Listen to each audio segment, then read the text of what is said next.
Kapag nakita ka. Mahal, may 500 ka ba dyan? Anong nangyayari sa'yo? Ang sakit ng balakang ko, hindi ako makayuko. Ipapahilot ko, ang sakit. Ah, sige, wait lang. Hanapin ko sa wallet ko. Masakit pa balakang mo niyan? Anak ka ng po.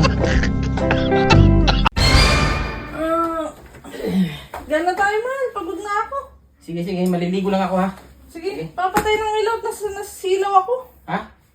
Patay ng ilaw at nasasilaw ako. Sige. Oh no! Oh, anong ginagawa mo dyan?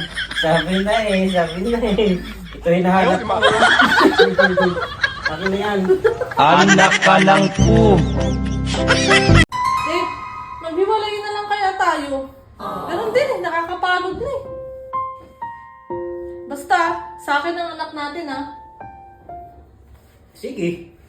Basta sa akin yung nanay ha. Anong magagawa? Laging nakitulala. Tuwing lumalapit ka, tuwing lumalapit ka, ako ay Excuse me.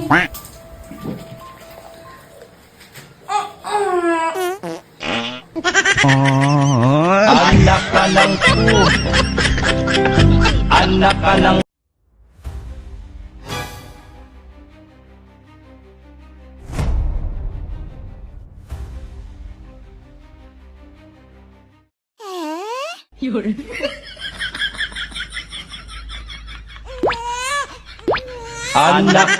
po.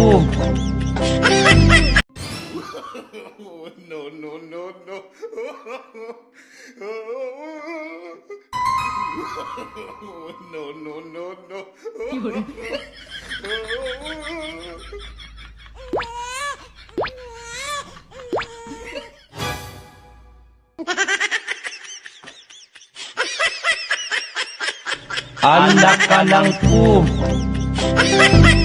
Al, kunin ko lang yung susi ng sasakyan. Alis na ako ha. Padabala dito sa bahay ha. Sige. Dinis ka lang dito. Oh no! Anak ka ng po. Oh, teka, ano nangyari? Anong ginagawa mo? Wala na mahal. Tatapusin ko na tong buhay ko. Ha?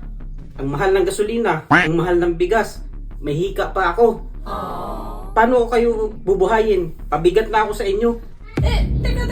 Ba't dyan mo naman tinatali? Di ba dapat sa leg yan? Sinubukan ko na kanina. Oh, ano nangyari? Hindi ako makahinga eh. Ay, oh. Anak ka ng po.